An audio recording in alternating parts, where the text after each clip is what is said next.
আসসালামু আলাইকুম আরহামতুল্লাহি ওয়া বারাকাতুহু। ইন্নাল হামদুলিল্লাহ ওয়াসসালাতু ওয়াসসালামু আলা রাসূলিল্লাহ, আম্মা বা'দ। প্রিয় ভাই ও বোন, আশা করি আপনারা সকলে ভালো আছেন।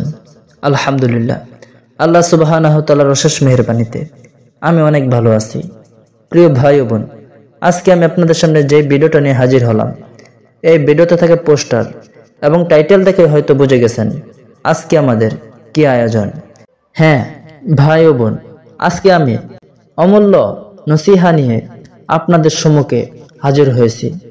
ভিডিওটি শুরু করার পূর্বে আপনাদের কাছে একটাই অনুরোধ, আপনারা যারা মুক্তির আহ্বান ইউটিউব চ্যানেলে নতুন, তারা অবশ্যই আমাদের এই ছোট্ট চ্যানেলটা সাবস্ক্রাইব করে রাখবেন এবং এই চ্যানেলের প্রত্যেকটা ভিডিওগুলো অপরকে শিক্ষা দেওয়ার জন্য, ইসলামিক জ্ঞান প্রচার করার জন্য সওয়াবের আশায় পৌঁছে দিবেন শেয়ারের মাধ্যমে।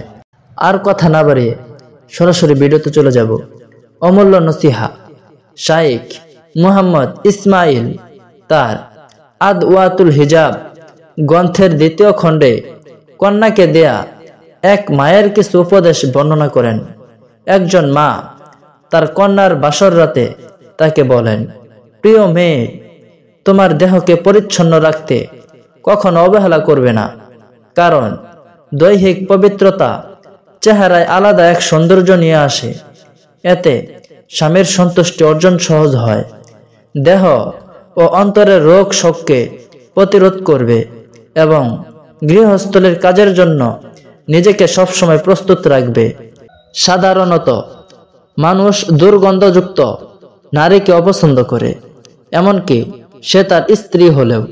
আর স্বামীর সাথে সব সময় হাসি মুখে কথা বলবে, কারণ ভালোবাসা হচ্ছে একটি দেহ যার আত্মা হচ্ছে হাসি। তোহফাতুল আরাউজ গ্রন্থে বর্ণিত সমসাময়িক অধুনা এক নারী তার কন্যাকে এই উপদেশগুলো দেন। প্রিয় ভাই, প্রিয় বোন, একটি কথা মনে রাখবেন, স্বামী সারাদিন বর্ষাকালের বৃষ্টিতে, গ্রীষ্মের প্রচন্ড রোদে কাজ করেও কষ্টগুলো ভুলে যায়। তার স্ত্রী যদি তার সাথে হাসি খুশিতে কথা বলে, বোন আমার, স্বামীর মনকে জয় করার চেষ্টা করুন। একজন স্ত্রী চাইলে তার পরিবারকে দুনিয়ার বুকে একটি জান্নাতি পরিবার হিসাবে গড়ে তুলতে পারে, আবার একজন স্ত্রী চাইলে তার পরিবারকে জাহান্নামের একটা টুকরা করেও তুলতে পারে। এই বিষয়টা আপনি মনে রাখবেন। সংসার সুখী হয় রমণীর গুণে। তাই আপনার পরিবারকে আপনি কোন সিদ্ধান্তের উপর উপনীত করবেন, সেটা একান্তই আপনার উপর ছেড়ে দিলাম।